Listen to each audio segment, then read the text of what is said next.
I'd love to get a sense of any tips that you have for startups about how they can work more efficiently with your teams, as well as tips for corporates to really foster the relationship with their investments.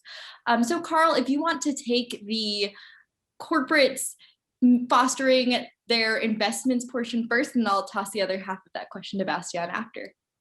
Yeah, happy to. So I think actually, people think that corporate venture units, what they do is to kind of focus on giving out money, but in reality, a large part of what we do is what I call the hysteresis mismatch check, right? Because we are large companies, we have lots of resources, right? Small companies don't, right? And that works both ways. So we think that, hey, I have this 142-page compliance document, but I'll mail it to just the company's compliance officer, right? And you have to explain internally, say, no, actually, they don't have a compliance officer. They have a part-time CFO, and she is part-time of her job being a compliance officer, right? So you need to kind of explain to the corporation that, this is not a large partner like a Microsoft or Amazon or like Schlumberger or something like that, right? They don't have unlimited resources. So you have to be more help kind of the corporate parent understand what you're dealing with and not overwhelm them. I usually call it kind of the bear hug of death, right? Because it's a very nice, warm, fuzzy embrace, but it will kind of squeeze the startup, right? Because there's been all the resources trying to satisfy our process-related items without actually working on the business problem or the technology solution behind it. That's actually one point where the corporate venture arms can be incredibly helpful, both if they are an investor, but also quite frankly, even if they're not, they can actually help you as a startup to say, hey, I think I have real traction with, XYZ company, right? And you work for their corporate venture arm. Do I really have real traction, or is it kind of false traction, right? Is it just a local kind of general manager who gave me a $25,000 order because, she had it left over in her budget, right? Or is this actually the large company standardizing on our solution?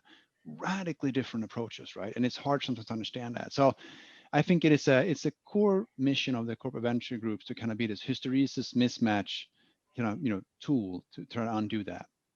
And I'll leave the other half, Bastiaan. Go ahead. So I mean, just to kind of like reiterate, I think the second half was to how can startups position themselves better with regards to corporates. So thanks for that question. I think it's a very frequently overlooked question, actually. It's always the other way around. And it is absolutely a very important thing.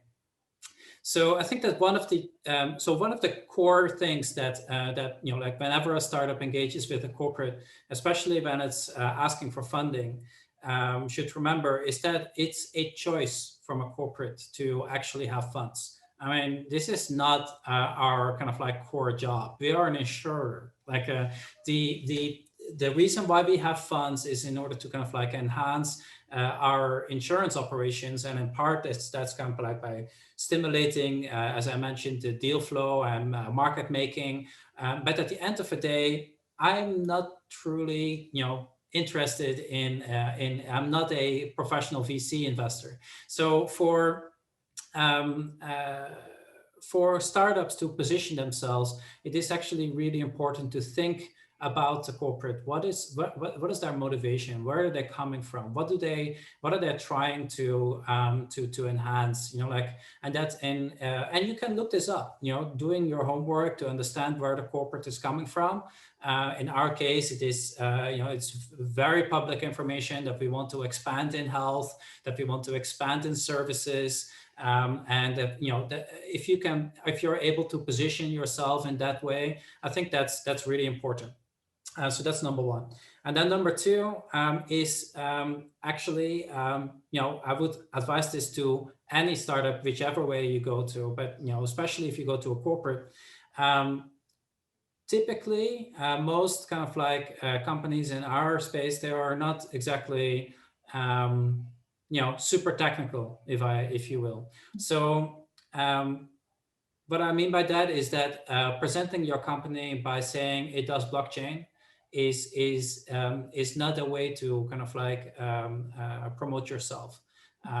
So blockchain is a wonderful technology, but we are with very rare exceptions not investors in kind of like just general tech.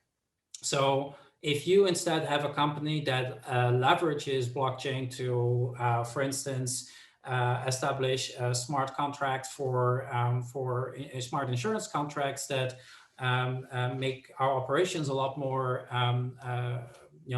efficient, well, that starts becoming a lot more interesting already.